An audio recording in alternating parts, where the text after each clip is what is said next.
আপনারা যদি একটু খেয়াল করে দেখেন বাংলাদেশের যে এখন অন্তর্বর্তীকালীন সরকার থেকে শুরু করে বিগত সময়ে যারা সরকারের ক্ষমতায় ছিল তাদের কিন্তু বয়স মোটামুটি ৮০-এর আশেপাশে ছিল। তারা যদি এত বছর বয়স নিয়ে একটা দেশ পরিচালনা করতে পারে।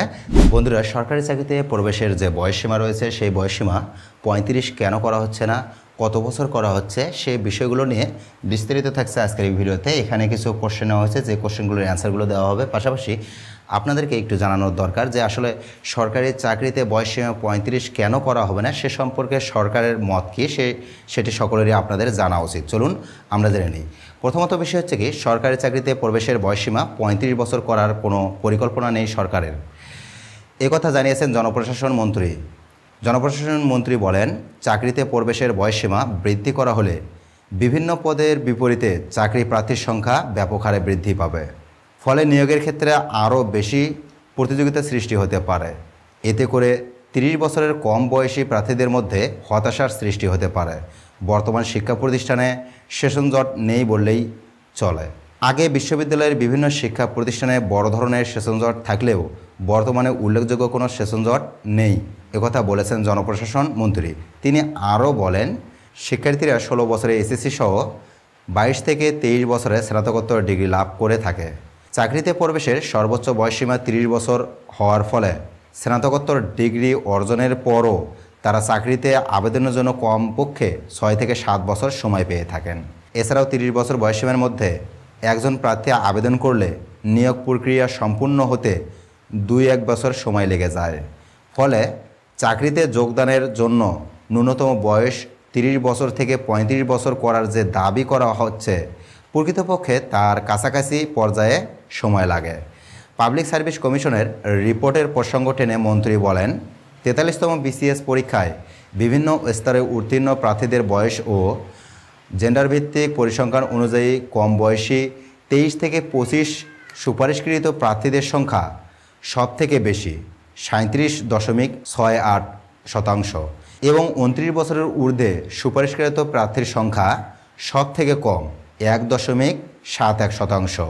মন্ত্রী আরও জানান, চাকরি থেকে অবসরের বয়সসীমা ৫৭ বছর থেকে ৫৯ বছরে উত্তীর্ণ হওয়ায় বর্তমানে শূন্যপদের সংখ্যা স্বাভাবিকের থেকে কমে গেছে।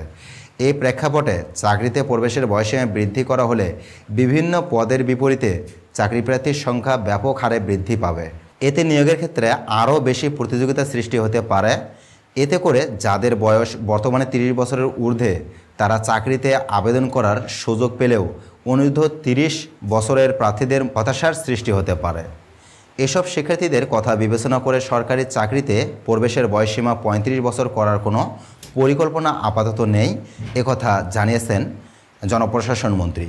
তবে এই বিষয়টা আপনাদের মাথায় রাখতে হবে, এটি শুধু বিগত সময়ে যিনি মন্ত্রী ছিলেন তিনিই জানিয়েছেন এমনটা নয়। এটি আসলে বিগত সময় থেকে, অর্থাৎ দেশ স্বাধীন হওয়ার পর থেকেই যারা সরকার দলে ক্ষমতায় থাকেন তারা আসলে এই সময়টা বৃদ্ধি করতে গিয়ে তারা এরকম বিভিন্ন ধরনের মন্তব্য করে থাকেন। কিন্তু বাস্তবিক দৃষ্টিকোণ থেকে আসলে কি ঘটার কথা, চলুন আমরা বিষয়টা দেখে নিই।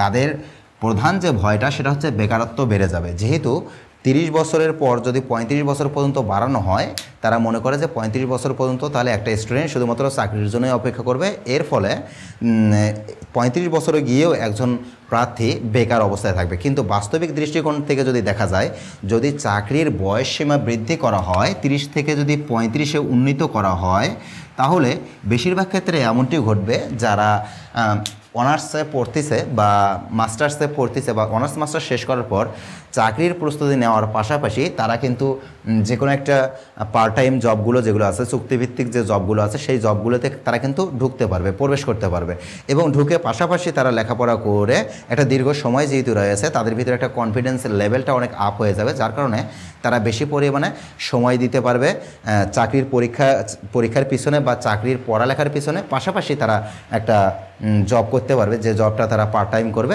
সেখান থেকে কিছু অর্থ ইনকাম করতে পারবে। এতে করে তাদের কিন্তু একটা নলেজ গেদার হবে ভিতরে, অর্থাৎ মস্তিষ্কে একটা নলেজ গেদার হবে চাকরির কিভাবে করতে হয়, কোন কোন বিষয়গুলো খেয়াল রাখতে হয়। তখন তারা যদি কোনো ক্রমে সরকারি চাকরি নাও পায়, তাহলে তাদের কিন্তু একটা এক্সপিরিয়েন্স হচ্ছে। আর আপনারা জানেন যে বর্তমান সময়ে বেসরকারি যে কোনো চাকরি করতে গেলে সেই চাকরিতে কিন্তু এক্সপিরিয়েন্সের গুরুত্বটা সবচেয়ে বেশি। তো একটা স্টুডেন্ট এক্সপিরিয়েন্স গ্যাদার করবে কই থেকে? সবচেয়ে বড় কথা হচ্ছে সরকারি চাকরির পিছনে যারা ছোট প্রেক্ষাপটে তারা দেখা যায় যে 30 বছর পর্যন্ত কোনো যদি চাকরি না করে বা কোনো জায়গায় যদি ইনভলভ না থাকে তাহলে তাদের কিন্তু এক্সপিরিয়েন্স 0 লেভেলে থাকে। তখন তারা যে কোনো ধরনের বেসরকারি ছোটো ছোটো চাকরিতে গেলেও 1-2 বছরের যে এক্সপিরিয়েন্স চাওয়া হয় সেই এক্সপিরিয়েন্স কিন্তু তারা দিতে পারে না, যার কারণে তারা বেশিরভাগ ক্ষেত্রে বেকার হয়। তো আমি মনে করি আমার দৃষ্টিকোণ থেকে যে এই সময়টাকে 30 বছর থেকে 35 বছর করলে বেকারত্বর হার বৃদ্ধি পাওয়ার থেকে বেকারত্বের হার কমার সম্ভাবনা বেশি পরিমাণে সৃষ্টি হবে। এর পরবর্তী কথা হচ্ছে ব্যবসার জন্য পুঁজি কীভাবে পাবে, অর্থাৎ একজন প্রার্থী যদি 35 বছর পর্যন্ত বেকার থাকে, হুট করে যদি সে চাকরি না পেয়ে যায় তাহলে সে ব্যবসার জন্য পুঁজি কীভাবে পাবে। দেখুন, যাদের ব্যবসায়িক মন মানসিকতা রয়েছে তারা তো পূর্ব থেকেই চিন্তা করতে পারে। সময়টা যেহেতু খুব অল্প, অর্থাৎ অনার্স মাস্টার্স করার পর যদিও মন্ত্রী বলেছেন যে 6 থেকে 7 বছর সময় লাগে, বাস্তবিক দৃষ্টিকোণ থেকে 6 থেকে 7 বছর কিন্তু এখানে প্রস্তুতি নেওয়ার জন্য সময় পাওয়া যায় না। যারা অনার্স মাস্টার্স করছে তারা দেখবেন যে মোটামুটি 23 বছর বা 24 বছর বা 25 বছর সময় লেগে যায়। তাহলে ওখানে 4-5 বছর একটা সময় তারা প্রস্তুতির জন্য যথাযথভাবে পায়। এই অল্প সময়ে তারা জোরালোভাবে প্রস্তুতি নিতে গিয়ে তারা কিন্তু এখানে কোনো ইনকামের সাথে যুক্ত হয় না। ইনকামের সাথে যুক্ত না হওয়ার কারণে তাদের বেকার হওয়ার সম্ভাবনা বেশি হয়। আমি উপরের কথাটা যেটা বললাম যে আসলে 35 বছর করা হলে তখন কিন্তু তারা কিন্তু ব্যবসার জন্য পুঁজিটাও কিন্তু একটা তৈরি করতে পারবে। কারণ যখন শিক্ষা জীবন থাকে একটা স্টুডেন্টের, তখন কিন্তু তার পরিবার চালানোর একটা যে দায়ভার রয়েছে সেই দায়ভারটা তার মাথার উপর চাপে না। তখন যে পরিমাণে ইনকাম করুক, যদি অল্প পরিমাণেও ইনকাম করে, সেই অল্প পরিমাণ ইনকামটাকে সে সঞ্চয় করে পরবর্তীতে যদি চাকরি বা অন্য কোনো কার্যক্রমে সে ঢুকতে নাও পারে তাহলে সে ব্যবসার জন্য একটা পুঁজি দাঁড় করাতে পারবে এবং ব্যবসাতে ইনভলভ হতে পারবে। এটা ছিল দ্বিতীয় বিষয়। এর পরের বিষয় হচ্ছে যারা সরকারের ঊর্ধ্বতন কর্মকর্তা রয়েছে তারা বেশিরভাগ ক্ষেত্রে মনে করে যে জিডিপি বাড়ার একটা ভয় রয়েছে। যদি 35 বছর করা হয় তাহলে দেখা যাবে যে বেশিরভাগ প্রার্থীরাই বিভিন্ন সময় গিয়ে চাকরির শেষ সময়ের আগ পর্যন্ত প্রস্তুতি নিতে নিতে কোনো না কোনো একটা সময় চাকরি পেয়ে যাবে। চাকরি যদি পেয়ে যায় তাহলে তাদের যে বেতন ভাতা বোনাস এরকম যে কার্যক্রমগুলো রয়েছে এরকম কার্যক্রম তাদের দিতে গিয়ে দেখা যাবে যে দেশ একটা জিডিপি যে একটা বাড়ার ভয় রয়েছে সেই বাড়ার ভয়টা কী হবে, সম্পূর্ণ হবে। তো আমার দৃষ্টিকোণ থেকে আমি মনে করি কি আসলে জিডিপি বাড়ার যে ভয়টা সেটা আসলেও সরকারের থাকা উচিত নয়। কারণ হচ্ছে কি আপনারা জানেন যে একজন দক্ষ সরকার, দক্ষ সংগঠক তারা কিন্তু সাধারণ জনগণকে নিয়ে যদি তারা একটা জবের বা যে কোনো ক্ষেত্রগুলোতে কর্মসংস্থানের সৃষ্টি করে দেয়, সেই কর্মসংস্থান থেকে যে আউটপুটটা পাওয়া যাবে সেই আউটপুটটা যদি আমাদের দেশের মধ্যে কমপ্লিট করে সবাইকে ভাগ বটরা দিয়ে যদি বৈদেশিকভাবে আসলে এটাকে বিদেশে সাপ্লাই করে বৈদেশিক মুদ্রা অর্জন করা যায় তাহলে কিন্তু জিডিপি বাড়ার যে ভয়টা আছে বাড়ার ভয়ে তো থাকবে না, আরও জিডিপি কমে আসবে। অর্থাৎ বাইরের দেশ থেকে সরকার এখান থেকে আরও কিছু পরিমাণে ইনকাম করতে পারবে বাইরের দেশে বিভিন্ন ধরনের পণ্য সেল দিয়ে এবং নিজের দেশে সেই লোকগুলোকে চাকরিতে ইনক্লুড করে। যেমন ধরুন আমি যদি সহজভাবে এক্সাম্পল দিই, যারা গার্মেন্টস কর্মী রয়েছে, গার্মেন্টস কর্মীরা কিন্তু বেসরকারিভাবে চাকরি করে। তো এইখানে যদি সরকারিভাবে উদ্যোগ নেওয়া হয় বিশাল একটা সেক্টর নিয়ে এবং সেখানে যদি দক্ষ জনশক্তিকে নিয়োগ দেওয়া হয় সরকারিভাবে, নিয়োগ দিয়ে যদি সেখান থেকে যদি স্বাভাবিকভাবে যে সকল পণ্য উৎপাদন হয় সেই পণ্যগুলো যদি বিদেশে রপ্তানি করা হয় তাহলে কিন্তু এখান থেকে বৈদেশিক মুদ্রা অর্জন হবে এবং এই বৈদেশিক মুদ্রা বেতন স্যালারি যা কিছু আছে সব কিছু ব্যয় বহন করেও সরকারের বিভিন্ন কার্যক্রমে কিন্তু এগুলো উন্নয়নের ক্ষেত্রে লাগানো সম্ভব। এই বিষয়টা অবশ্যই যুক্তিসঙ্গত আমার মনে হয়। আপনাদের এই বিষয়ে কি মতামত অবশ্যই জানাবেন। এর পরবর্তী যে বিষয় হচ্ছে উপযুক্ত কর্মসংস্থান না থাকা। দেখুন, বাংলাদেশের বর্তমান যে প্রেক্ষাপট বা বর্তমান যে পরিস্থিতি এখানে কিন্তু উপযুক্ত কর্মসংস্থান নেই। আপনি দেখবেন খেয়াল করে যে একজন আর্টসে পড়ছে সে আবার ফিরে জনপ্রশাসন মন্ত্রণালয় বা বিভিন্ন ধরনের প্রশাসনিক কার্যক্রমে যুক্ত হচ্ছে।